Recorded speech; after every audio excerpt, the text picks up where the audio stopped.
Divyanshi, I am starting in 1 minute, sir. Just मैं wait कर रहा हूँ, शायद कुछ और स्टूडेंट्स आ रहे हैं।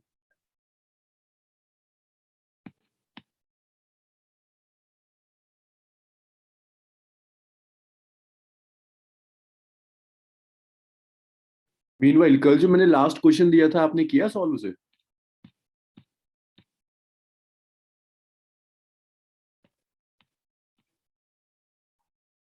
अगर आपने ओके, अगर हेल्प चाहिए तो ये लिखा हुआ है, जस्ट स्टार्टिंग इन 2 minutes। कोई आता है तो ठीक है, नहीं तो will continue.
Juveri, I am starting in 2 minutes, sir. Just 2 minute, तुम आ गई हो भी, एक आध बच्चा और आ रहा है। ठीक है, बहुत देर से दिव्यांशी वेट करिए, अब आप थोड़ा सा 2 मिनट वेट कीजिए, शायद एक आध और कोई। बहुत देर से यही हो रहा है, कोई आता है, वो देखता है कोई नहीं है तो फिर चले जाते हैं। 2 मिनट रुको, बाकी लोग भी ज्वाइन करें।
ओके, सो लास्ट जुवेरिया, क्या हुआ था कल? आप बीच में लॉग आउट कर दिया था?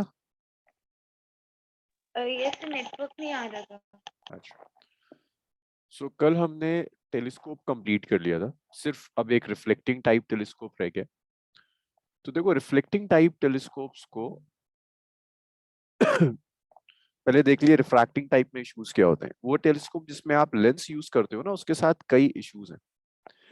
जैसे एक बहुत बड़ा इशू ये होता है कि रिफ्रैक्टिंग टाइप टेलीस्कोप में आपका जो लेंस का साइज है, और बड़ा लेंस यूज करते हैं, बड़े अपर्चर का लेंस यूज करते हैं।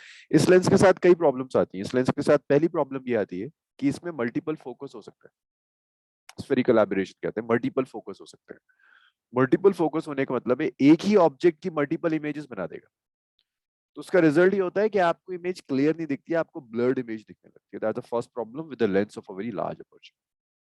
सेकंड प्रॉब्लम कि इतना बड़ा जो लेंस है, इसकी फोकल लेंथ अलग अलग कलर्स के लिए अलग अलग होगी। तो आपकी ऑब्जेक्ट से व्हाइट लाइट आ रही है, उसके मल्टीपल इमेजेस बनाएगा, फिर से इमेज ब्लर्ड हो जाएगी। नेक्स्ट प्रॉब्लम होती है जिस साइज का ये लेंस है ना, भाई लेंस डबल सरफेस होती है। तो बड़ा सा लेंस, इसका वेट बहुत ज्यादा होगा, इसे बैलेंस करना बहुत मुश्किल होता है। एक प्रॉब्लम और भी है कि लेंस को आप सिर्फ इन दो एंड से बैलेंस कर सकते हो। पर यहाँ से तो आप हाथ लगा नहीं सकते लेंस को, क्योंकि यहाँ से रिफ्रैक्शन होता है। सिर्फ ऊपर से आप बैलेंस करोगे या नीचे से बैलेंस करोगे, तो भी एक बड़ी परेशानी हो जाती है कि इसे बैलेंस करेंगे कैसे।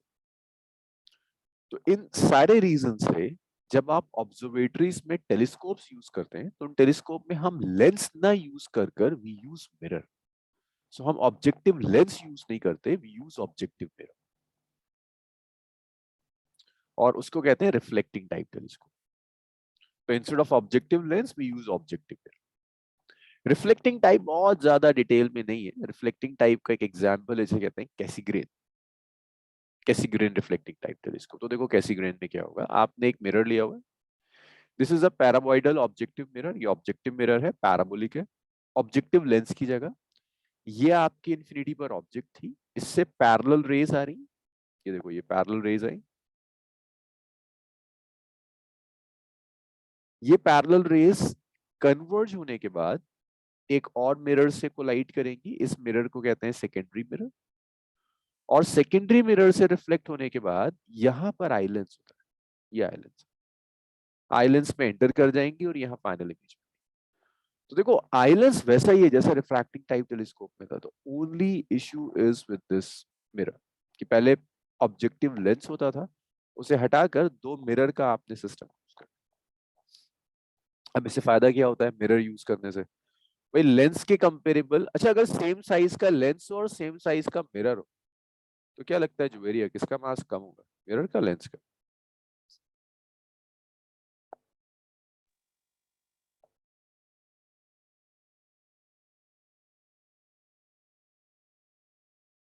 यस जुवेरिया, सेम साइज का मिरर है और सेम साइज का लेंस है, किसका मास कम होगा, मिरर का या लेंस का?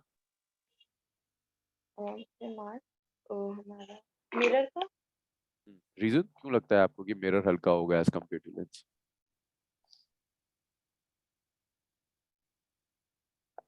दिव्यांश जी आप बताएंगे कैसा क्यों होता है मिरर का मास कम होगा? मतलब जुवेरिया का आर्ग्यूमेंट बिल्कुल सही है, बस जुवेरिया ने रीजन नहीं दिया। मिरर का मास क्यों कम होगा लेंस के कंपेयर में?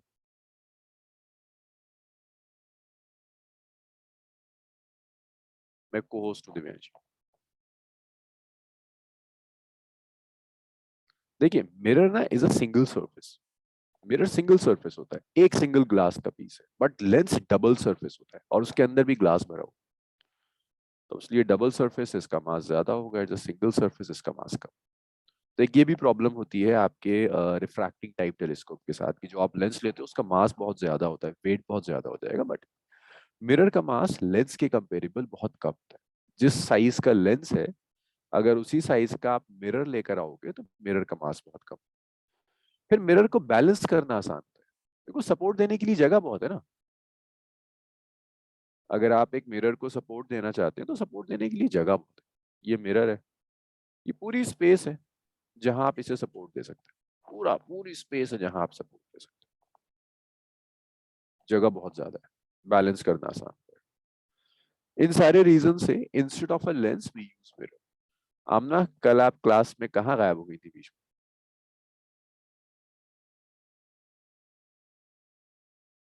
आमना पिछले मेरे सेशन फोन की बैटरी एकदम खत्म हो गई थी। पिछले सेशन में जब मैंने तुम्हें पढ़ाया था ना, तो तुम क्लास में सबसे पंक्चुअल थी, तुम सबसे रेगुलर थी, और तब भी यही मोबाइल फोन होगा, यही लैपटॉप होगा, यही नेटवर्क होगा। ना मोबाइल फोन की बैटरी जाती थी, ना इतना नेटवर्क जाता था। क्या हो गया?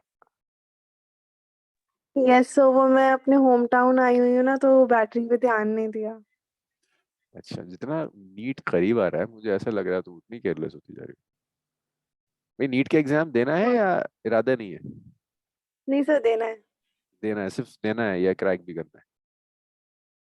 सर क्रैक करना है। हाँ तो ऐसे होगा। टेस्ट दे रही हैं आप? नहीं? आप 11th में इतनी उम्मीद थी इस लड़की से मुझे कि ये करेगी, पता नहीं क्या हो गया उसको। टेस्ट सीरीज ना आप दे दें, वरना मैं ये तीनों जो वेरिया, दिव्यांशी, आमना, मैं ऐसा भी कर सकता हूँ कि अभी तो मैं क्लास में डिस्कस कर रहा हूँ, मैं एक एक को कॉल करूँ, पेरेंट्स के साथ कॉन्फ्रेंस लूँ, फिर मैं आपसे पूछूं कि आप क्यों टेस्ट दे रहे हो। उस टेस्ट सीरीज को सीरियसली लो, वरना यस। फिर मैं सीरियसली लेना शुरू करूंगा तो परेशान हो जाओगे। उसको ले लो, ठीक। देखो, मैं नहीं कहता नीट में कि 620 सबके आ जाएंगे, आई नो बहुत बड़ा टास्क होता है, बट जरा सा ढंग से कर लो, 500 क्रॉस कर जाओगे, बहुत ऑप्शंस हो गए आपके पास, बहुत ऑप्शंस हो जाएंगे। फिर आपकी चॉइस है कि आप क्या करना चाहते हो।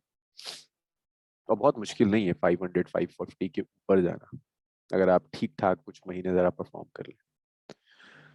Anyways, so reflecting type telescope में जब एंगुलर मैग्निफिकेशन लोगे, then that is minus of f naught by f. F naught होता है half of radius of curvature, तो r by two by f. तो focal length of objective mirror, this is eye lens की focal length, और ये mirror है तो mirror की focal length radius of curvature की हाफ होती है। तो देखो यार, रिफ्लेक्टिंग टाइप टेलीस्कोप में कोई न्यूमेरिकल नहीं आ रहा, यही आएगा बस जो आपसे पूछेगा। बस उसमें याद रखिएगा, एफ नॉट फोकल लेंथ है मिरर की, एफ ई फोकल लेंथ है आई लेंस की, R is radius of curvature. यहाँ जो चीज आपसे बोर्ड्स एग्जाम में पूछता है वो एडवांटेज पूछता है, रिफ्लेक्टिंग टाइप टेलीस्कोप की over a refracting type telescope, तो वो मैं आपको बता चुका हूँ। स्फेरिकल एबरेशन नहीं होगा, क्रोमेटिक एबरेशन नहीं होगा, मास कम होगा, सपोर्ट देना आसान होता है, चार एडवांटेज आप लिख सकते हैं। So this completes your ray optics. को लिख लो, we'll start with the ray optics now.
इतना लिख लो, ड्रॉ कर लो, तो बताओ। Will start with wave optics.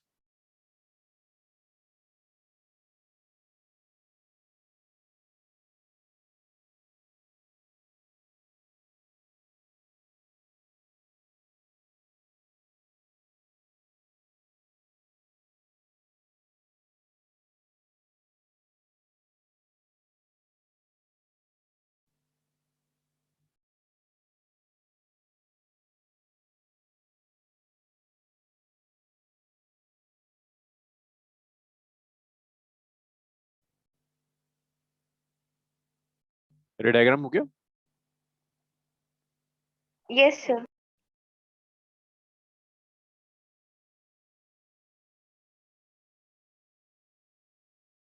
ये आप एनसीईआरटी खोलोगे, आपको चार एडवांटेजेस मिल जाएंगे जो मैंने अभी समझाया।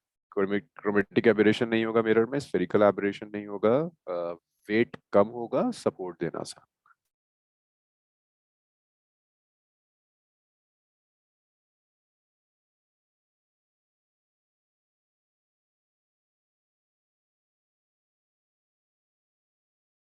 चलिए नेक्स्ट देखते हैं। लिख लिया ना सबने? वेव ऑप्टिक स्टार्ट करते हैं।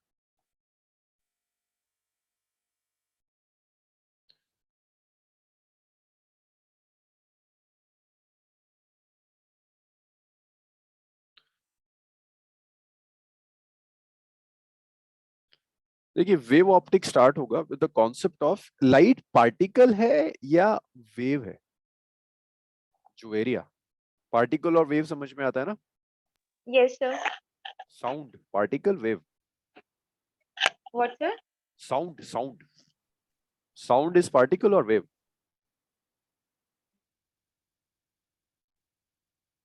Sound Juveria, sound is it particle और वेव?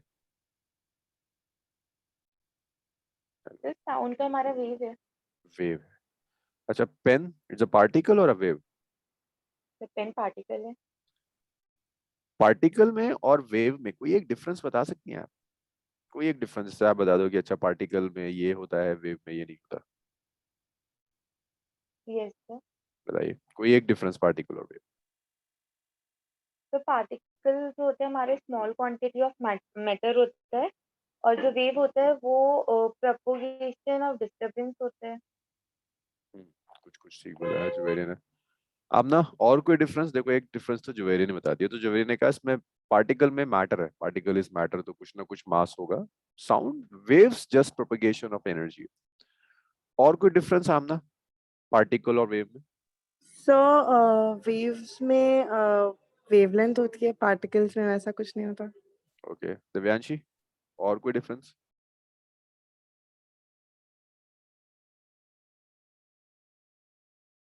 वाइब्रेशंस तो पार्टिकल भी वाइब्रेट कर सकता है, लाइक आप स्प्रिंग ले लो, स्प्रिंग वाइब्रेट कर रही है। और साउंड वेव्स, इलेक्ट्रोमैग्नेटिक वेव आपने पढ़ा था? सो Possible? वेव्स कंटिन्यूअस होती हैं।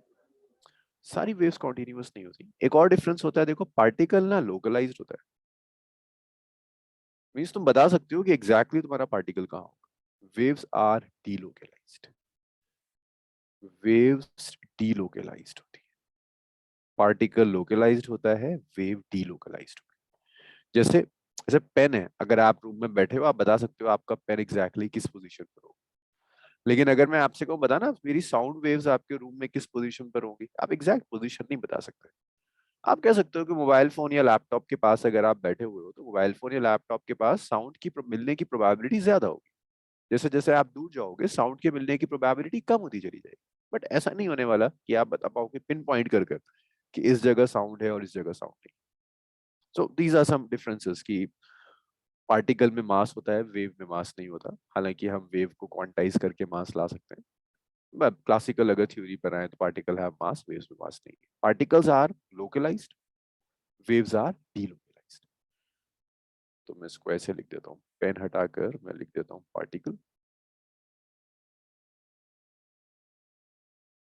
और यहाँ पर साउंड हटाकर मैं लिख देता हूँ wave. Localized have mass, these are massless. अच्छा ये डिफरेंस है। अब ये बताओ लाइट क्या है, इट्स अ वेव और पार्टिकल? यस, लाइट क्या चीज है, इट्स पार्टिकल और वेव? कौन बताएगा? सो वेव है, वेव। लाइट वेव है। तुम्हें पता है जब लाइट का कॉन्सेप्ट शुरू हुआ था ना, न्यूटन, जब तक न्यूटन था, यस सर, न्यूटन तब कंफ्यूजन था। नहीं, कंफ्यूजन नहीं था तब। न्यूटन के अकॉर्डिंग न्यूटन ने एक थ्योरी दी थी, कॉर्पस्कुलर थ्योरी। और कॉर्पस्कुलर थ्योरी क्या दी थी न्यूटन की, कि जो लाइट है that consist of stream of very very fine particles. बहुत फाइन पार्टिकल्स हैं जो लाइट में मूव कर रहे हैं। उन फाइन पार्टिकल्स की बेसिस पर न्यूटन ने थ्योरी दी थी कि लाइट कंसिस्ट ऑफ पार्टिकल्स, कि लाइट में particles, light is a stream of particles, particle की स्ट्रीम है लाइट। तो जब तक न्यूटन था, जिंदा था, न्यूटन बिलीव करता था in the particle theory of light. और उस वक्त के अगर आप फिजिक्स का कोई पेपर वगैरह पढ़ोगे तो सीधा सीधा इंक्लिनेशन दिखता था that light is a stream of particle, wave नहीं था।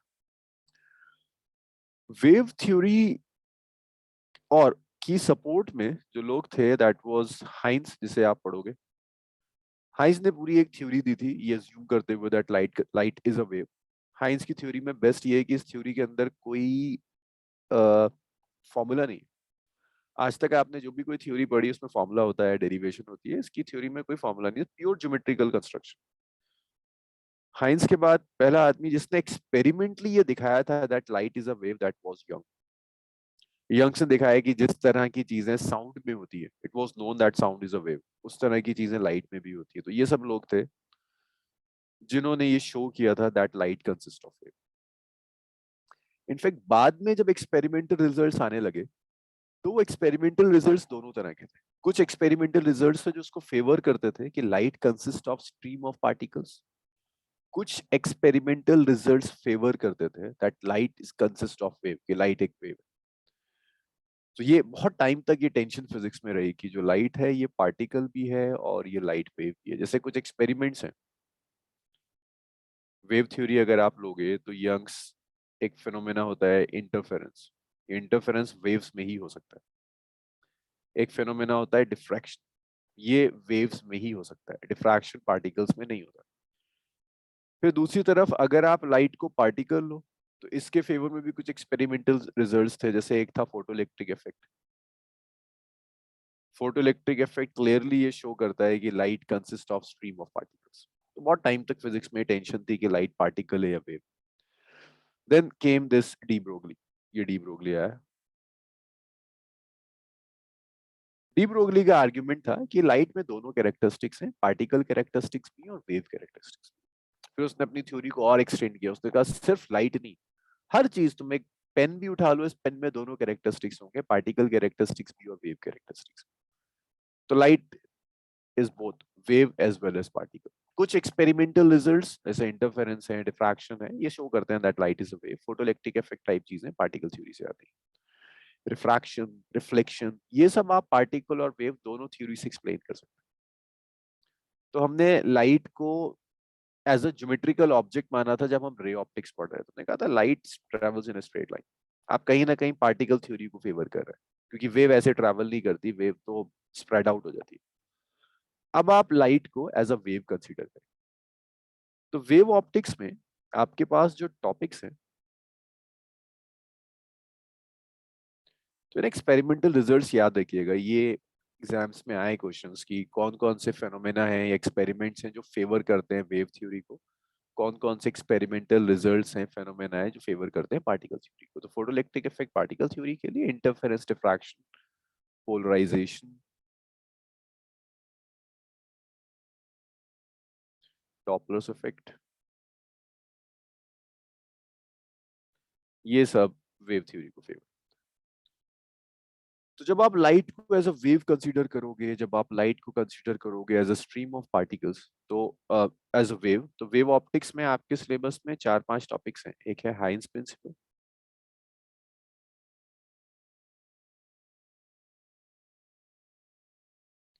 सेकंड है इंटरफेरेंस,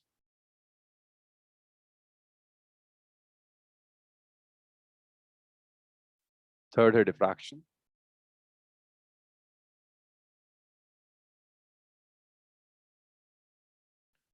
फोर्थ है पोलराइजेशन एंड फिफ्थ है डॉपलर्स इफेक्ट।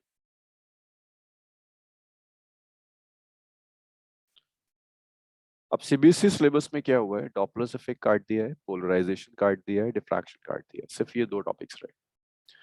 और नीट में क्या हुआ है अब कि जो पोर्शंस कट गए वहां से क्वेश्चंस ऑप्शन में आते हैं। नीट में पहले 180 आते थे, लास्ट ईयर 200 क्वेश्चंस आए थे। तो जो भी डिलीटेड पोर्शन है उस डिलीटेड पोर्शन से ऑप्शंस में आते हैं क्वेश्चंस, कि अगर आप इसे छोड़ भी दो तब भी आप नीट अटेम्प्ट कर सकते हो क्योंकि ऑप्शंस में होंगे इसके क्वेश्चंस। ये लिख लीजिए अगर इसमें से कुछ आपको काम का लगता है। Will start with Huygens principle. So Juveria, कौन से एक्सपेरिमेंटल सेटअप है जो वेव थ्योरी को फेवर करते हैं?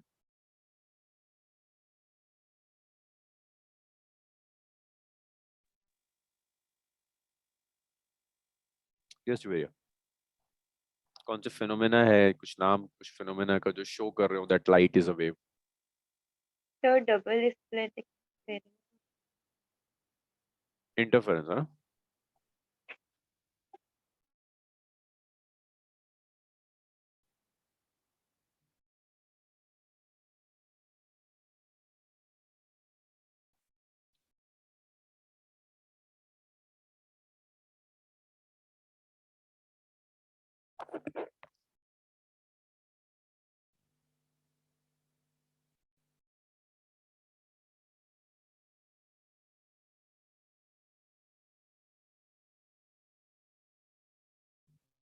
सर ये सब कुछ लिखना है? हाँ, जो आपको काम का लगे लिख लो।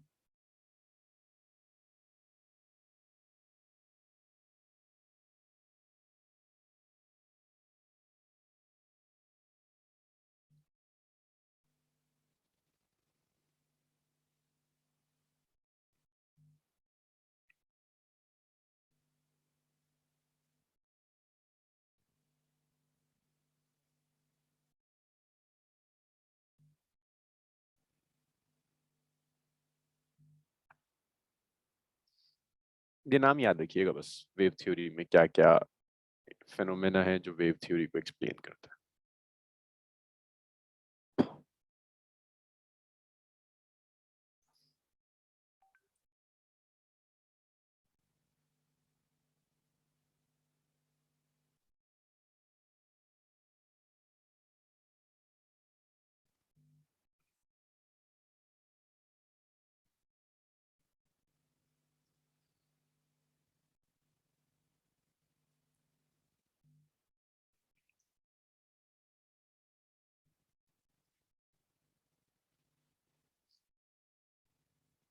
स्क्रॉल करूं सर? सर डिफ्रैक्शन के नीचे क्या लिखा है? Polarisation and then Doppler effect.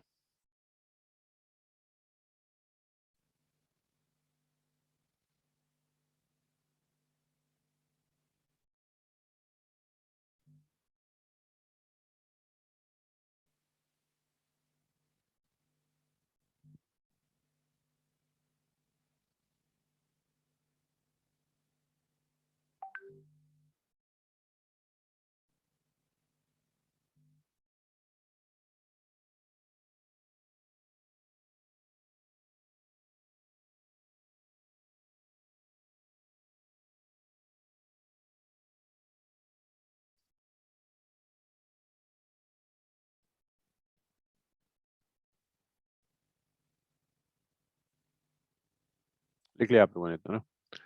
तो चलिए फर्स्ट पार्ट शुरू करते हैं, हाइंस प्रिंसिपल। हाइंस प्रिंसिपल देखो, हाइंस प्रिंसिपल स्टार्ट होता है with the concept of wave front. Wave front समझिए, वेव फ्रंट क्या चीज है? वेव फ्रंट को आप ऐसे डिफाइन करोगे, this is continuous locus of all points which are vibrating in same phase. Means अगर आप वाटर सरफेस ले लो, थोड़ा वाटर सरफेस से आप एग्जांपल समझो, मैं आपसे कहता हूं वाटर सरफेस में वेव फ्रंट ढूंढो, पहले सिर्फ वेव फ्रंट समझना, वेव फ्रंट है क्या। आपने वाटर सरफेस में एक स्टोन ड्रॉप किया, पहले मान लीजिए वाटर सरफेस काम थी, कोई डिस्टरबेंस नहीं था वाटर सरफेस में, आपने एक स्टोन ड्रॉप किया। आपके स्टोन ड्रॉप करने की वजह से वाटर सरफेस में ऑसिलेशंस होने शुरू हो जाएंगे। आप स्टोन से कुछ फिक्स डिस्टेंस पर कुछ पॉइंट्स यूज कर लीजिए, और ये वो सारे पॉइंट्स हो जो इस सोर्स से इक्वल डिस्टेंस पर है। तो वाटर सरफेस आपकी स्टिल थी, आपने एक स्टोन डेवलप ड्रॉप किया, उस स्टोन ने डिस्टरबेंस प्रोड्यूस किया, वो डिस्टरबेंस बेसिकली वेव है। अब आपको उस डिस्टरबेंस में वेव फ्रंट ढूंढना है, तो आपने क्या किया, स्टोन लिया, स्टोन से इक्वल डिस्टेंस पर आपको जितने भी पॉइंट्स मिले, इन सारे पॉइंट्स को आप वेव फ्रंट कहते हो। ये सारे पॉइंट्स मिलकर जो शेप बनाएंगे दैट्स अ वेव फ्रंट। अब यहाँ भी दो तरह के पॉइंट्स होंगे वाटर सरफेस में, कुछ पॉइंट्स होंगे जो ऊपर जा रहे होंगे, कुछ पॉइंट्स होंगे जो नीचे जा रहे होंगे। तो आपको वो चूज करने which are vibrating in same phase. तो आप सिर्फ वो चूज कर लो जो ऊपर जा रहे हैं, या आप उन्हें चूज कर लो जो सिर्फ नीचे जा रहे हैं। They are known as wave front. Continuous locus of points which are vibrating in same phase, that is known as wave front. तो कुछ पॉइंट्स होंगे जो ऊपर जा रहे होंगे, कुछ पॉइंट्स होंगे जो नीचे जा रहे होंगे, that is known as wave front. अब मैं एक छोटी सी एनिमेशन दिखा रहा हूँ, उस एनिमेशन से आपको क्लियर कट दिख जाएगा कि वेव फ्रंट दिखता कैसा है।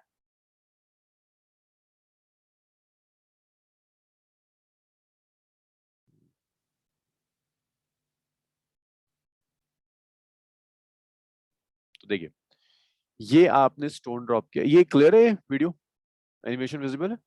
Yes sir. Yes sir. आपने ना एक स्टोन ड्रॉप किया, इस स्टोन से क्या हुआ, इस तरह से डिस्टर्बेंसेस जनरेट हुए। तो आप वो डिस्टर्बेंसेस चूज कर रहे हो जो स्टोन से इक्वल डिस्टेंस पर है। तो स्टोन से इक्वल डिस्टेंस पर आपने ये वाला डिस्टर्बेंस चूज किया, ये डिस्टर्बेंस चूज किया, ये सारे डिस्टर्बेंस, यहाँ एक डिस्टर्बेंस चूज कर लिए। जो सारे डिस्टर्बेंस है, जब इनको आप कनेक्ट करोगे, सर्कल सा बन रहा है, this is a wave front. ये दूसरा वेव फ्रंट है, ये तीसरा वेव फ्रंट है, ये वेव फ्रंट प्रोड्यूस हो जाएगा। वेव फ्रंट आया समझ में? What is wave front? Yes sir. ये सारे वो पॉइंट्स हैं जो सोर्स से इक्वल डिस्टेंस पर होंगे and they are vibrating in the same phase. अब एक बात बताओ, मैंने जो सोर्स या स्टोन जो भी फेंका था, that was a point size, point size stone था। अगर मैं पॉइंट साइज स्टोन की जगह अगर मैं पूरा एक रॉड फेंक दूं, मतलब अगर मैं एक वर्टिकल रॉड फेंक दूं, तब भी इसी शेप में डिस्टर्बेंस प्रोड्यूस होंगी, सर्कुलर, ये किसी और शेप की? क्या लगता है आप लोगों को कि तो मैंने किसी और शेप की होंगी। अगर आप एक रॉड फेंकोगे ना, तो जो डिस्टर्बेंस प्रोड्यूस होती है वो बेसिकली सिलेंड्रिकल होती है शेप, सिलेंडर की तरह वो आगे बढ़ी। So what is wave front? वो सारे पॉइंट्स जो आपके सोर्स से इक्वल डिस्टेंस पर हो and they are vibrating in same phase, उसे आप वेव फ्रंट कहो। Back to calculations.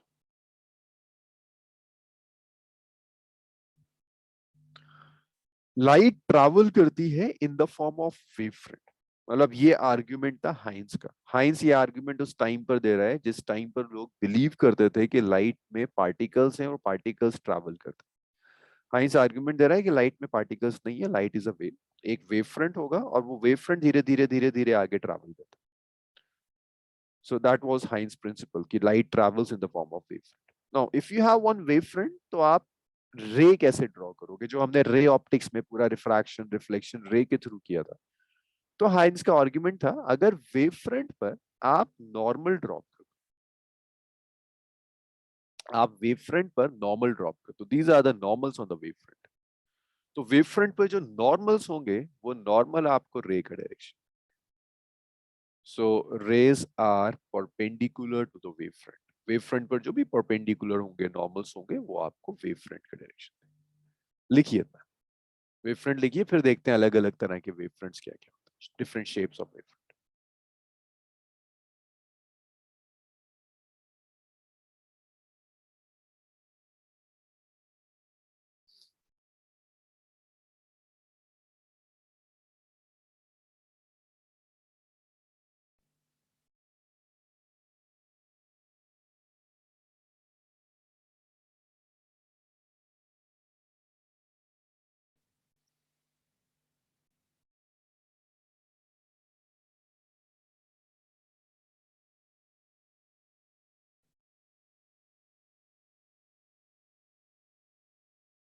लिख लो तो बताओ मुझे फिर different types of wave front.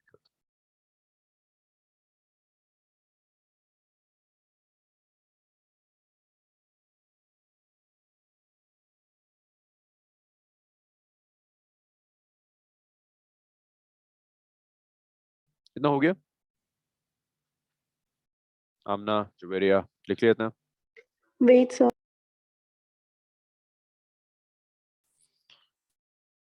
रुको रुको दिव्यांशी, आमना को लिखना।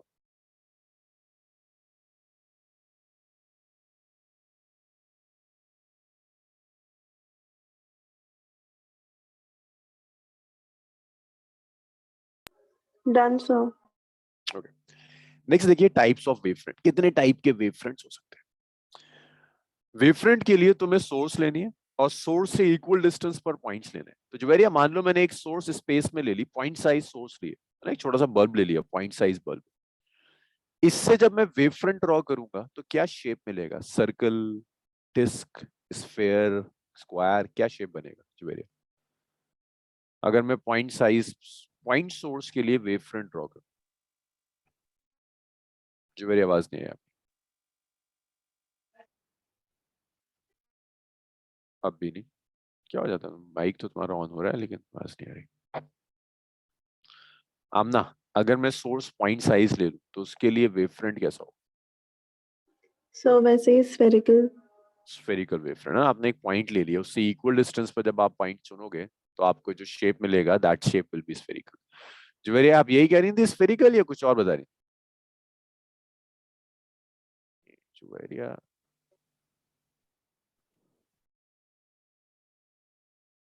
जुवेरिया तुम तो mic use, chat room use कर लो, तुम बोल तो रही हो लेकिन सुनाई नहीं दे रहा मुझे।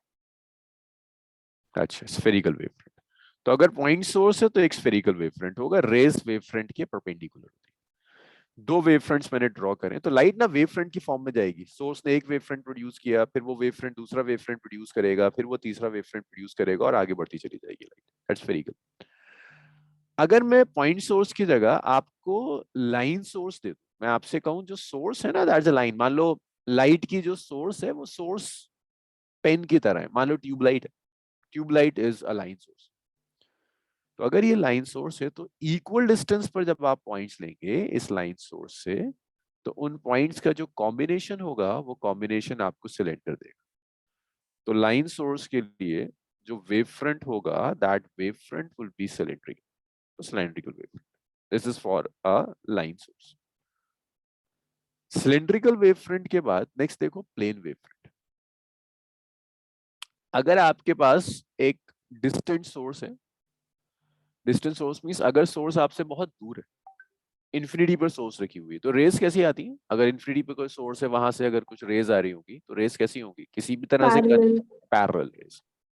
इसी तरह से अगर आपका वेव फ्रंट, आप सोर्स आपसे बहुत दूर है, तो आपके पास जो भी वेव फ्रंट आ रहा होगा उसका साइज बहुत बड़ा होगा। मान लो अगर आपसे पॉइंट सोर्स से बहुत दूर रखी हुई है, ऐसे देख लो ना कि ये पॉइंट सोर्स है आपसे बहुत दूर रखी हुई है, तो वेव फ्रंट जो आप तक पहुंचेगा उस स्फेयर का साइज बहुत बड़ा होगा। आपको एक बार में पूरा स्फेयर नहीं दिखेगा, स्फेयर का एक छोटा सा पोर्शन दिखेगा, और वो छोटा सा पोर्शन स्फेरिकल नहीं होता, वो छोटा सा पोर्शन प्लेन दिखता है। जैसे आप अर्थ ले लो, भाई अर्थ है तो बड़ा सा स्फेयर, लेकिन आप बाहर सड़क पे निकलो आपको ऐसा लगता है कि वो प्लेन है, क्योंकि उसका कर्वेचर बहुत ज्यादा है, आपको पूरा अर्थ नहीं दिख रही है, आपको एक स्मॉल पोर्शन दिख रहा है, वो आपको प्लेन दिखेगा। So that is cylindrical wave, sorry not cylindrical, plane wave front. अगर सोर्स बहुत दूर है तो आपका स्फेरिकल वेव फ्रंट हो या सिलेंड्रिकल वेव फ्रंट हो, उसका एक छोटा सा पोर्शन आपको दिखता है और उस पोर्शन आपको प्लेन दिखता है, तो उसे हम प्लेन वेव फ्रंट कहते हैं। और ये आपका प्लेन वेव फ्रंट है, ये जो मैंने स्क्वायर शेप में ड्रॉ किया हुआ है that is a plane wave front. और इस प्लेन वेव फ्रंट पर जब आप रेज लोगे then rays are perpendicular to the wave front, तो रेज एक दूसरे के parallel. Then we have converging and diverging wavefronts. This is a converging wavefront. अगर आपने ऐसे ड्रॉ किया, एक बड़ा था फिर वो और छोटा हुआ, इसका मतलब किसी पॉइंट पर जाकर ये कन्वर्ज हो रहा है, दैट्स अ कन्वर्जिंग वेवफ्रंट। और ये रेज है, ये जो नॉर्मल में ड्रॉ कर रहा हूँ these are rays, converging raise.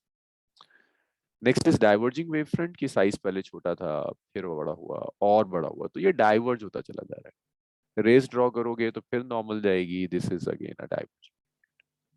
ये कन्वर्जिंग, ये डाइवर्जिंग, ये चार वेव फ्रंट तो याद होने चाहिए। पॉइंट साइज के लिए स्फेरिकल, लाइन सोर्स के लिए सिलेंड्रिकल, बहुत दूर है सोर्स तो plane, otherwise converging and diverging. चलिए लिखिए।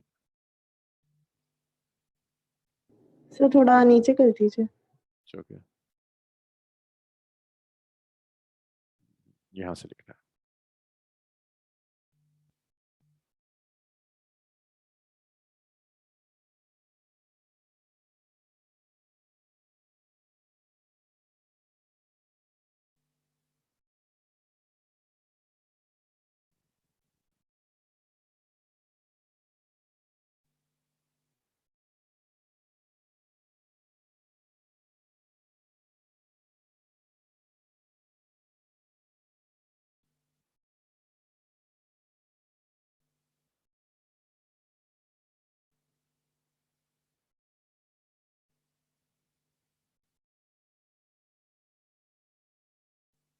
ऐसे नीचे कर दीजिए।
प्लेन हो गया होगा ना, प्लेन वेव फ्रंट ड्रॉ कर लिया Aamna Javeria? Yes sir. Sir एक बार ऊपर कर दीजिए, खाली रहेंगे।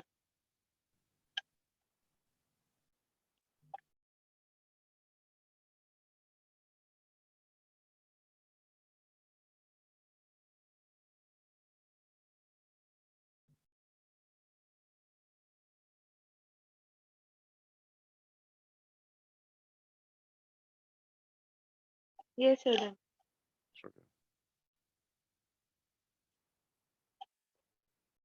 इसको भी ड्रॉ कर लीजिए, कन्वर्ट। सर लेकिन जब हम एक स्टोन वाटर में फेंकेंगे तब हम कैसे पता करेंगे कि वो कन्वर्जिंग है कि डाइवर्जिंग है? जब स्टोन को आप वाटर में फेंकते हैं तो देखो, आपने यहाँ से स्टोन फेंका, अब जो आपके वेव फ्रंट्स है उसका साइज कम हो रहा है या बढ़ रहा है? सर बढ़ रहा है। बढ़ रहा है, दैट मींस कौन सा वाला केस? डाइवर्जिंग है। डाइवर्जिंग। डाइवर्जिंग। सर लेकिन कन्वर्जिंग का कोई एग्जांपल दे दीजिए। जैसे आपका प्लेन वेव फ्रंट था, उस प्लेन वेव फ्रंट को आपने कॉन्वेक्स लेंस से पास कराया, तो कॉन्वेक्स लेंस से पास कराने के बाद रेस कन्वर्ज होती है, तो आपका वेव फ्रंट भी कन्वर्ज होता यस सर। Okay sir. है। या कॉनकेव मिरर ले लीजिए, कॉनकेव मिरर के बाद रेस कन्वर्ज होती है तो वेव फ्रंट भी कन्वर्ज हो रहा है। इस तरह का वेव फ्रंट। और ये एक्चुअल में क्वेश्चंस आते हैं, मतलब यहाँ से जो क्वेश्चंस बनते हैं ना, वो यही क्वेश्चंस बनते हैं कि आपको एक वेव फ्रंट दे दिया, कहता है कॉन्वेक्स लेंस से पास करा दो तो क्या होगा, कन्वर्ज हो जाएगा, कॉनकेव से पास करा दो डाइवर्ज हो जाएगा। सो ये तो टाइप्स ऑफ वेव फ्रंट हो गए। नेक्स्ट हाइंस ने एक चीज और बताई थी, हाइंस ने कहा था अगर आपको एक वेव फ्रंट पता है किसी टाइम पर, तो आप उस वेव फ्रंट से नेक्स्ट वेव फ्रंट ड्रॉ कर सकते हैं। बेसिकली अगर आप यही देखो, जो मैंने आपको वाटर वाला जो एग्जांपल जो एनिमेशन दिखाई थी, वाटर में क्या होता है, आप एक स्टोन ड्रॉप करते हो तो एक वेव फ्रंट अपनी जगह तो नहीं रहता ना, एक जगह वेव फ्रंट आगे एक्सपेंड करता चला जाता है। सो हाइंस ने एक प्रिंसिपल दिया था, जो प्रिंसिपल ही बताता है कि वेव फ्रंट आगे कैसे ट्रैवल करेगा। चलो इतना तो हो गया, अब तक जो वेव फ्रंट के बारे में पता है उससे हमें ये पता चल गया कि ओके सोर्स डाली तो एक पहला वेव फ्रंट प्रोड्यूस हुआ। But the next thing is कि वो वेव फ्रंट आगे प्रोपगेट कैसे करेगा, उस वेव फ्रंट के प्रोपगेशन के लिए आपको कुछ चाहिए, and that is known as Huygens construction और हाइंस प्रिंसिपल। तो देखिए हाइंस कंस्ट्रक्शन क्या था, पहले समझ लीजिए हाइंस कंस्ट्रक्शन क्या बताएगा। हाइंस कंस्ट्रक्शन आपको ये बताता है कि अगर एक वेव फ्रंट पता है तो वो वेव फ्रंट आगे कैसे ट्रैवल करता है। ये आप ऐसे कहो, लाइट अगर वेव फ्रंट की टर्म्स में ट्रैवल कर रही है तो लाइट कैसे प्रोपगेट करती है in terms of wave front, that is given by Huygens principle. तो देखो हाइंस प्रिंसिपल समझने के लिए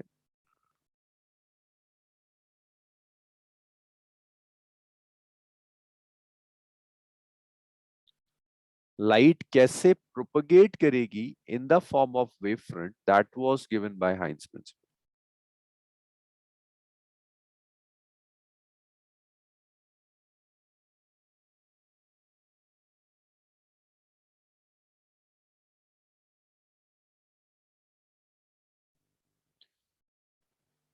सो देखिए मान लीजिए ये सोर्स है, this is source of light. भाई सोर्स ऑफ लाइट क्या करेगी, फर्स्ट वेव फ्रंट प्रोड्यूस करेगी, तो सोर्स ऑफ लाइट ने पहला वेव फ्रंट प्रोड्यूस कर दिया, that's the first wave front जो आपकी सोर्स ने प्रोड्यूस किया। अब इस वेव फ्रंट पर हर जो पॉइंट होगा, that point will act like a fresh source.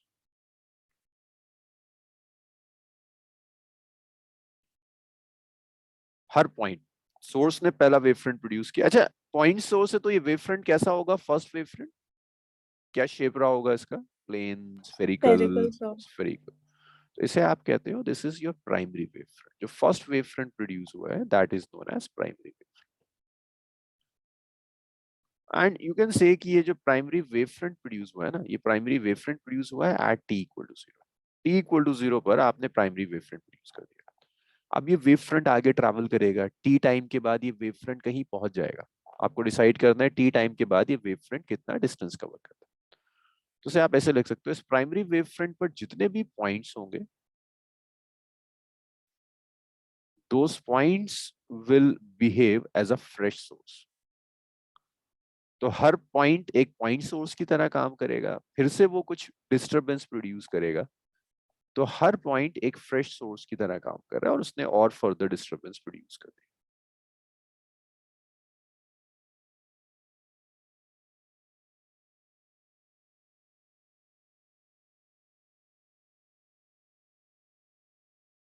और ये जो डिस्टरबेंस प्रोड्यूस करें, इन डिस्टरबेंस को हम कहते हैं secondary wavelet. These disturbance are known as secondary wavelets. अब इसके बाद इन सेकेंडरी वेवलेट्स का जो रेडियस होता है, सेकेंडरी वेवलेट्स डिस्टरबेंसेस हैं जो लाइट की स्पीड से ट्रैवल करते हैं। डिस्टेंस होता है it's speed multiplied by time. तो इन सेकेंडरी वेवलेट्स का जो रेडियस होगा that is speed of light multiplied by time. तो टी टाइम में ये सारे वेवलेट्स जो डिस्टेंस कवर करेंगे that is C two T. फिर से देखते हैं, सोर्स ने एक प्राइमरी वेव फ्रंट प्रोड्यूस किया t इक्वल टू 0 पर। प्राइमरी वेव फ्रंट के ऊपर हर point as a fresh source काम करेगी। ये सोर्सेस और डिस्टरबेंस प्रोड्यूस करेंगे जिसे सेकेंडरी वेवलेट्स कहते हैं। सेकेंडरी वेवलेट्स का रेडियस ct होगा। ct का क्या मतलब है, जितना डिस्टेंस इन्होंने कवर किया t time, and that distance is speed into time. In secondary wavelets पर आप जितने भी टैंजेंट ड्रॉ करोगे, आप एक टैंजेंट ड्रॉ कर दो जो सारे वेवलेट्स को टच कर रहा हो, इस टैंजेंट को आप कहते हैं सेकेंडरी वेव फ्रंट।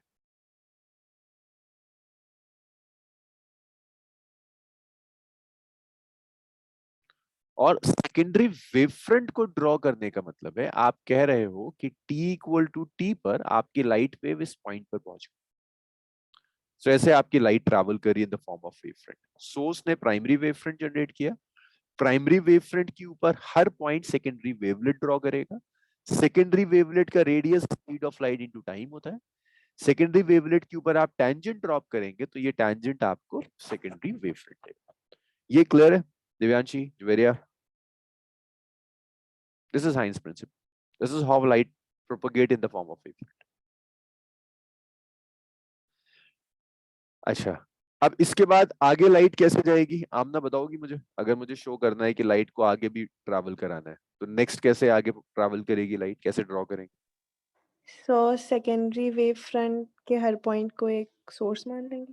गुड, फिर आप सेकेंडरी वेवलेट्स लोगे, फिर आप टैंजेंट लोगे, है ना? इस तरह से ये लाइट आगे ट्रैवल करती चलेगी। सो इस तरह से लाइट आगे प्रोपगेट करती है। अब आप एक टैंजेंट देखो बैकवर्ड भी ड्रॉ कर सकते थे। यहां भी देखो ग्रीन से जो मैं शो कर रहा हूँ ना, आप चाहते तो एक टैंजेंट यहाँ ड्रॉ कर सकते थे, बट ये टैंजेंट ड्रॉ नहीं किया जाता क्योंकि लाइट एनर्जी फॉरवर्ड ट्रैवल करती है, लाइट एनर्जी बैकवर्ड नहीं जाती। ऐसा नहीं होता कि लाइट एनर्जी बैकवर्ड डायरेक्शन में ट्रैवल करती है। आप एक टॉर्च लोगे तो लाइट आगे जाएगी, लाइट पीछे नहीं आएगी टॉर्च। सो दिस इज उसका रीजन, तो इसीलिए backward wave front not possible because light energy travels in the forward direction, because light energy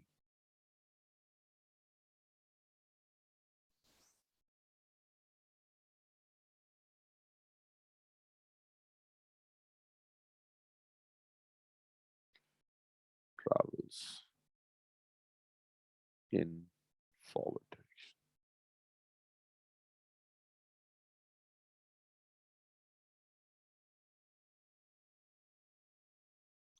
but अगर हाइंस प्रिंसिपल में कहीं कोई इशू था ना तो यही कॉन्सेप्ट था।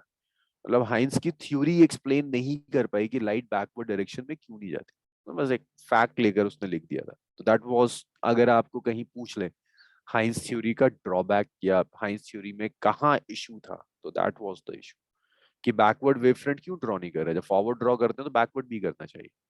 ये उसने बाय हैंड रखा था, थ्योरी से नहीं आया था। उसने कहा बैकवर्ड ड्रॉ नहीं करेंगे, बैकवर्ड लाइट ट्रैवल नहीं। क्यों नहीं करती उसके पास उसका कोई explanation.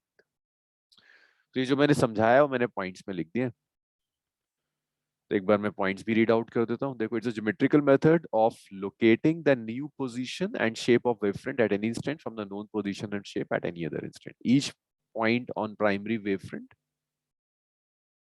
act as a fresh source of disturbance called secondary wavelet. Secondary wavelets spread out in all directions, speed of light. Tangential surface in forward direction is secondary wave. चलिए इसको लिख लीजिए। That was Heinz principle. बस theory में इतना ही है। इसके बाद 3 तरह के क्वेश्चंस आते हैं, वो क्वेश्चंस कर लेते हैं। इसमें न्यूमेरिकल्स नहीं आते।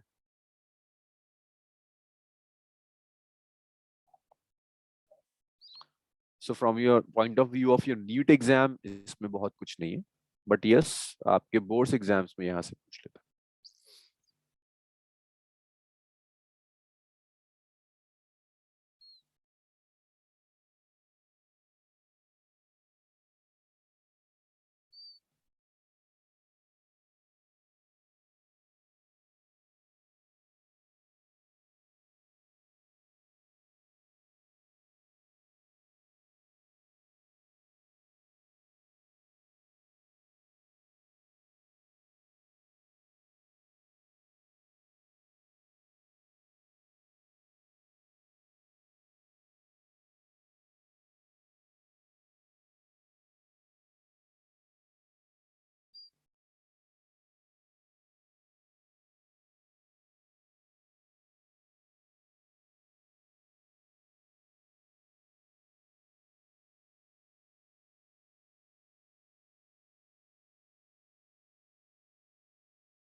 आप लिख लो, बताओ मुझे, स्क्रॉल करते हैं।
सर थोड़ा सा ऊपर दिखा दीजिए।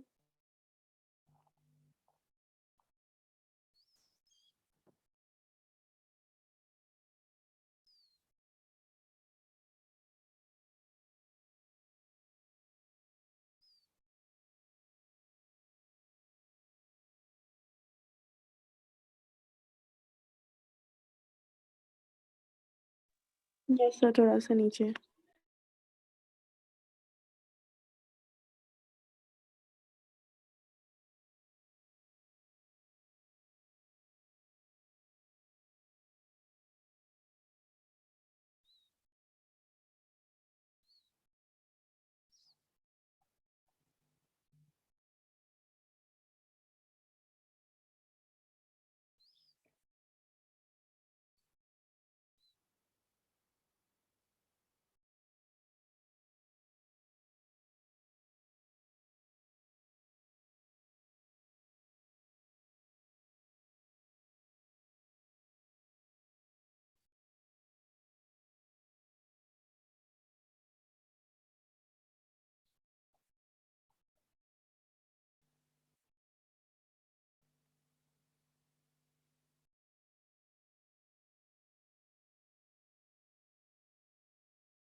हाँ जी, हो गया? स्क्रॉल करूं इसे?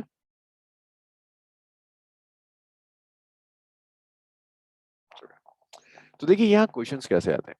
क्वेश्चंस के लिए आपको एक छोटी सी चीज समझ में आनी चाहिए। मान लो मैं आपसे कहता हूँ कि ये जो पोर्शन है, ऊपर वाला पोर्शन एयर में था, नीचे वाला पोर्शन वाटर में। तो इस ऊपर वाले वेवलेट और नीचे वाले वेवलेट दोनों का रेडियस सेम होगा या डिफरेंट होगा? आमना, ऊपर वाला पोर्शन एयर में, नीचे वाटर में। तो मैं कह रहा हूँ ऊपर वाले वेवलेट और नीचे वाले वेवलेट दोनों का रेडियस सेम होगा अभी या डिफरेंट होगा? सो सेम होना चाहिए। सेम होना चाहिए। रेडियस कैसे निकालते हैं वेवलेट का? जैसा हमने रेडियस ऑफ वेवलेट है क्या? C t, speed into time, yes speed of sir. Light multiplied by time, yes sir. Right? तो स्पीड ऑफ लाइट एयर और वाटर में सेम होगी? No sir. तो कहाँ चेंज आएगा? सर रेडियस में चेंज आएगा। क्यों चेंज आएगा?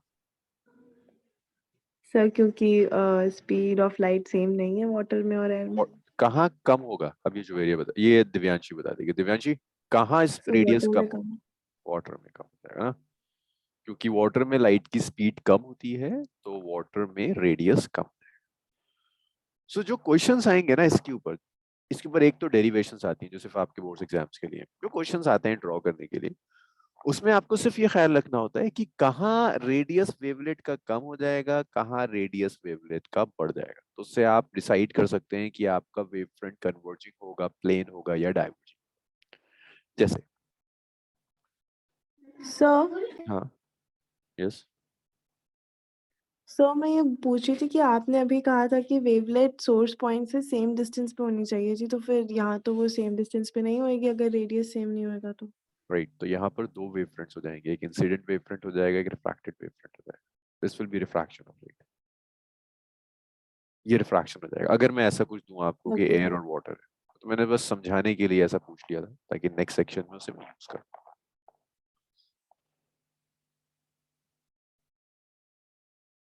इसे लिख लीजिए जरा से। क्वेश्चन लिखिए next. Shape of plane wave front when it pass through prism, convex lens, concave lens, convex mirror and concave.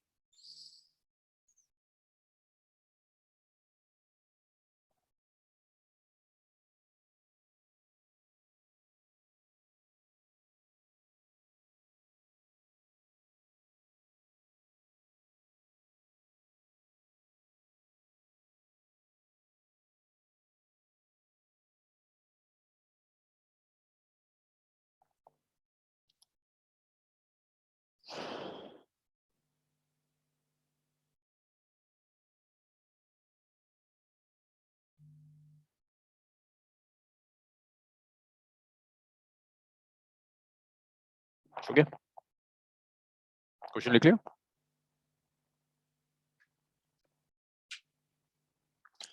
तो आपको ये करना है कि जब ये प्लेन वेव फ्रंट पास होगा ना इन सारे शेप से, तो आपको डिसाइड करना है वेव फ्रंट कैसा दिखेगा।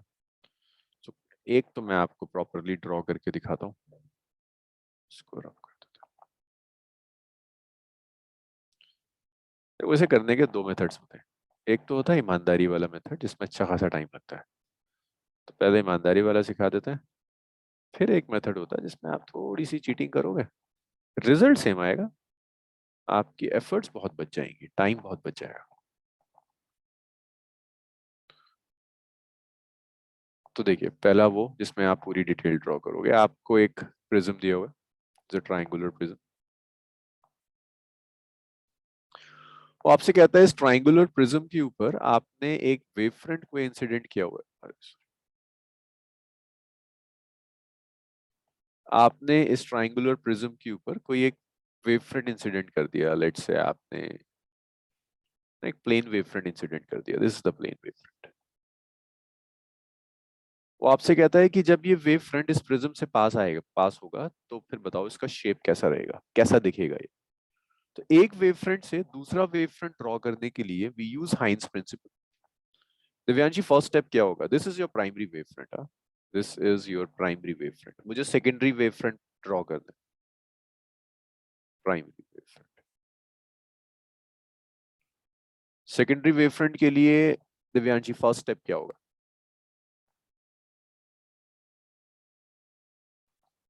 जुवेरिया, फर्स्ट स्टेप क्या होगा? प्राइमरी से सेकेंडरी वेव फ्रंट ड्रॉ करना है।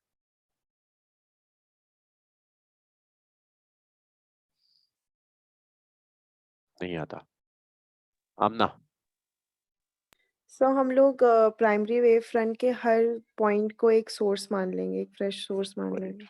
एक फ्रेश सोर्स मान लो, 2 पॉइंट्स ले लो, आप जितने चाहो ड्रॉ कर सकते हो, बट 2 से काम होता है। अब दोनों से आपको सेकेंडरी वेवलेट्स ड्रॉ करने हैं।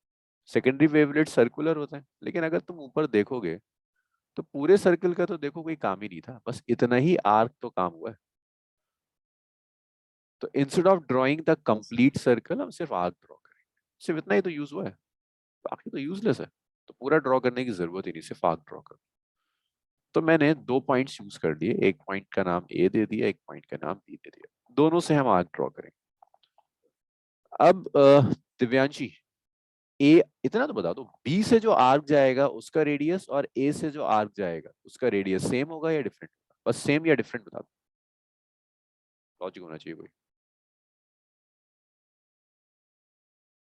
ए से जाने वाला आर्क और बी से जाने वाला आर्क, दोनों का रेडियस सेम होगा या डिफरेंट होगा? सेम होगा। सेम। सेम होगा। सेम वाले गलत हैं, डिफरेंट होगा। देखो, यहां से जो वेव जाएगी वो ग्लास में ट्रैवल करेगी। ए से जो वेव जाएगी, वो यहाँ से जो वेव जाएगी वो एयर में भी ट्रैवल करेगी और ग्लास में भी ट्रैवल करेगी। एयर में स्पीड ज्यादा होती है, ग्लास में स्पीड कम होती है। यहाँ से जो वेव जाएगी वो भी एयर में भी ट्रैवल करेगी, बट ग्लास में भी। ऊपर वाली वेव ज्यादा डिस्टेंस एयर में कवर करेगी, नीचे वाली वेव ज्यादा डिस्टेंस ग्लास में कवर करेगी। तो एवरेज स्पीड किस वेव की ज्यादा होगी, जो ए से जा रही है या बी से जा रही ए से सर। है? ए से, क्योंकि एयर में स्पीड ज्यादा है ना, ये ज्यादा डिस्टेंस एयर में कवर कर रही है और ये एक मेजर डिस्टेंस ग्लास में कवर कर रही है। तो ए वाले का रेडियस ज्यादा होगा।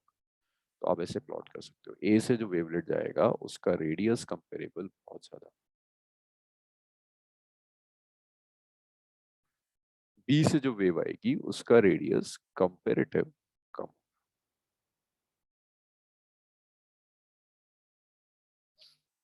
और दोनों पर जब आप टेंजेंट ड्रॉप करोगे तो ये टेंजेंट आपको वेव फ्रंट दे देगा। तो देखो, आपका जो प्लेन वेव फ्रंट रहा तो प्लेन, लेकिन टिल्ट हो गया, डेविएट हो गया। और यही हमने प्रिज्म में पढ़ा था कि प्रिज्म से जब कोई वेव फ्रंट पास होता है तो वो वेव फ्रंट डेविएट हो जाता है, प्रिज्म में डेविएशन होता है। तो ये आपका सेकेंडरी वेव फ्रंट है, प्रिज्म से पास होने के बाद ये वेव फ्रंट है सेकेंडरी।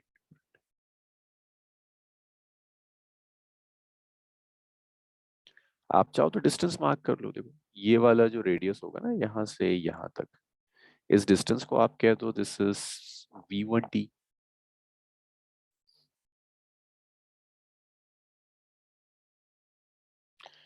ये वाला जो डिस्टेंस है, इस डिस्टेंस को आप कह सकते हो दिस इज v2t। ये डिस्टेंस ज्यादा है, दूसरा वाला डिस्टेंस कम था, इट्स v1t एंड v2t। दोनों में टेंजेंट लेगा। अब आपको रेस ड्रॉ करनी है। रेस क्या होंगी? रेस वेव फ्रंट के परपेंडिकुलर होती है। This is first ray, this is second ray, this is third ray. तो ये रेस हैं which are perpendicular to wave front. So इनको आप कह सकते हो these are incident race.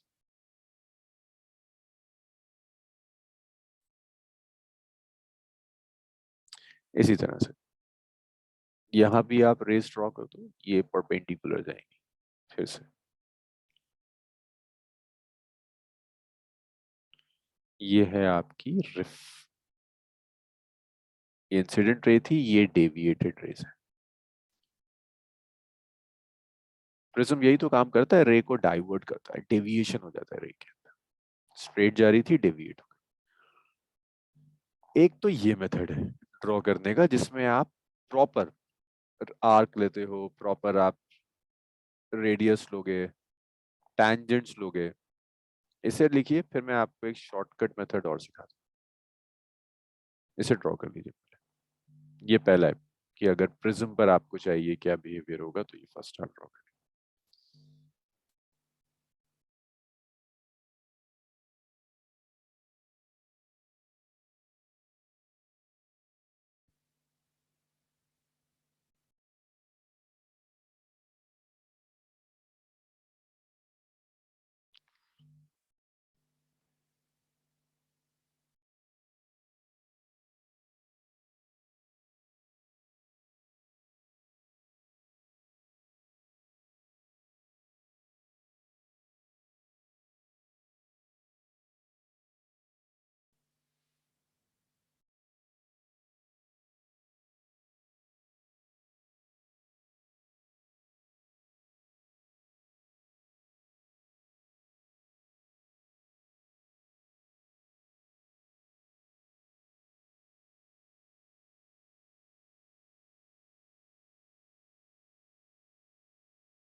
Done sir. हो गया।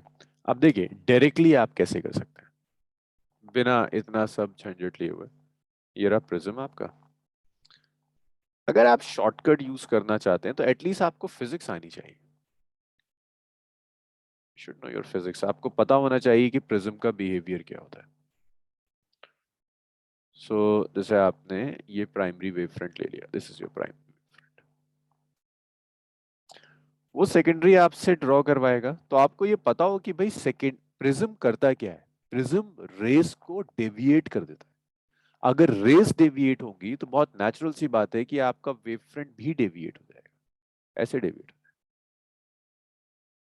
That's it. वो जो सारा काम आप आर्क वार्क के थ्रू कर रहे थे वो आपने डायरेक्टली कर दिया। आपको पता है कि अगर लाइट रेस प्रिज्म से पास होती है तो वो लाइट रेस डेविएट हो जाती है। इसके बाद आपको आर्क मार्क करना है, आप रैंडम आर्क मार्क कर दीजिए।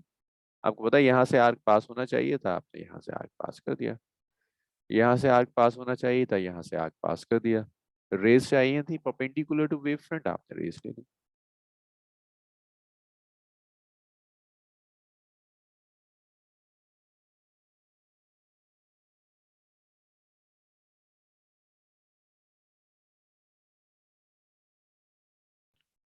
This is it। बस क्लियर हुआ भी ये सब। Yes sir. चलिए इसको ड्रॉ कर लीजिए।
नेक्स्ट देखिए, नेक्स्ट है कॉन्वेक्स लेंस। देखिए कॉन्वेक्स लेंस क्या करता है। अब कॉन्वेक्स लेंस के लिए हम डायरेक्टली क्या करेंगे। अगर मैं कॉन्वेक्स लेंस पर पैरेलल रेज इंसिडेंट कर रहा हूँ, प्लेन वेव फ्रंट का मतलब है पैरेलल रेज इंसिडेंट कर दी, क्या करता है कॉन्वेक्स लेंस, डाइवर्ज करेगा कन्वर्ज करेगा। Convert sir. कन्वर्ज। तो सिर्फ आपको इतना काम करना है कि आपको प्लेन वेव फ्रंट भी पता है और आपको कन्वर्जिंग वेव फ्रंट भी पता है। तो आपको ये पता है कि कॉन्वेक्स लेंस से पास होने के बाद रेज कन्वर्ज हो जाती है। So this is convex lens, plane wave front draw किया, कन्वर्जिंग रेज आपने ड्रॉ कर दी, कन्वर्जिंग वेव फ्रंट ड्रॉ कर दिया। ये आर्क लगा दिए सेकेंडरी वेवलेट्स के। This radius is v1t, plane wave front, और ये आपका सेकेंडरी वेव फ्रंट।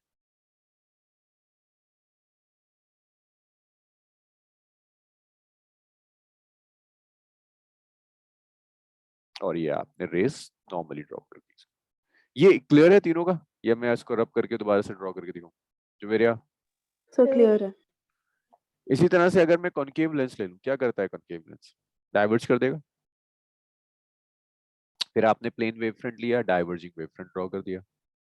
फिर ये आपने डॉटेड आर्क लगा दी जो वेवलेट शो कर रहा है। That's the behaviour of concave lens. Concave mirror चाहिए, कॉनकेव मिरर कन्वर्ज करता है। So this is your concave mirror.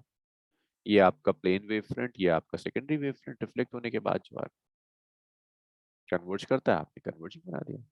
That's it. बस ये होगा, मिरर में दूसरी साइड नहीं बनेगा, सेम साइड में बनेगा, लेंस में दूसरी साइड जा रहा था।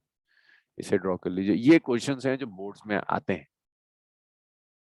जब ये चैप्टर आता है तो या तो ये क्वेश्चंस आते हैं या फिर दूसरे क्वेश्चंस होते हैं आपके डिराइव करने के, रिफ्लेक्शन ड्राइव कीजिए, रिफ्रैक्शन के लॉस ड्राइव करिए।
स्क्रॉल कर दूं इसे, ड्रॉ कर दिया convention. Yes sir.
Done sir, scroll कर दीजिए।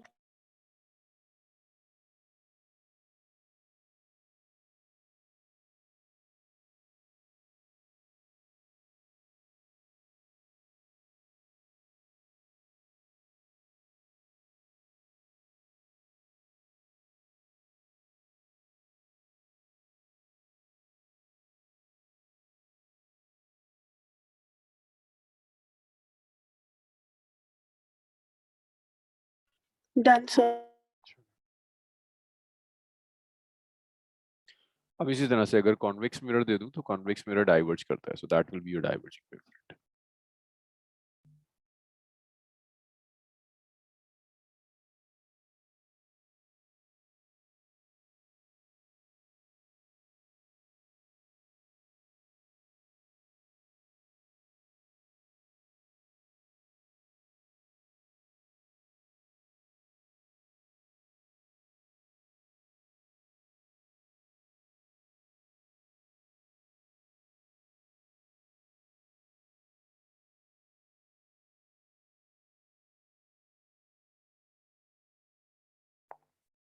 Done sir.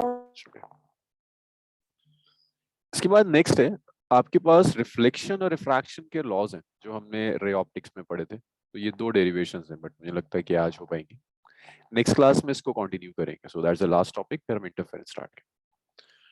तो वेव ऑप्टिक्स छोटा सा टॉपिक है, इसमें सिर्फ इंटरफेरेंस और है जो आपके सिलेबस में थोड़ा सा टाइम जो लेता है वो इंटरफेरेंस लेता है, बाकी तो कुछ नहीं। चलिए आज को यही छोड़ते हैं, नेक्स्ट क्लास में कंटिन्यू।